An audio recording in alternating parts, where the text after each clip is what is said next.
It's a question of morale of the entire army, the armed forces, the way you treat your soldiers. Dr. Varaj, there is a feeling, as our correspondent also put it out over there, that there could be many more soldiers like Sepoy Jaspal Singh who could have been abandoned and declared dead when they are not. So, all these old cases, is this the right time perhaps to open up all those cases and expedite it now that there is some sort of semblance of a decent relationship with Pakistan?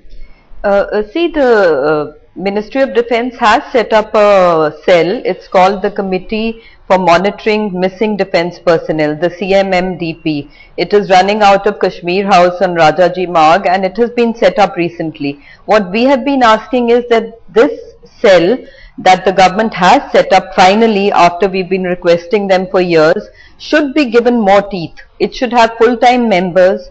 It should have, it should be interactive with the family members. There should be an agenda where these people are working on something in particular. There should be people from the military intelligence, other branches. Everyone should work on this cell together and identify the soldiers who could possibly be prisoners of war, and how to gather the evidence, gather the forensic evidence, get the war diaries, and get back to the families about what they're doing. This is what the US does. They have a committed cell, and now that the government has formed the cell in India, no one knows about it. The family members also did not know that the cell was formed.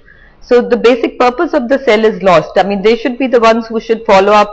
I requested them that please come and meet Sukhdev Singh, but they said that they do not have that on their agenda. All right. So this is, I think, something that the government should look into. Now that they've set up the cell, they should follow up each and every case till it reaches a justifiable conclusion.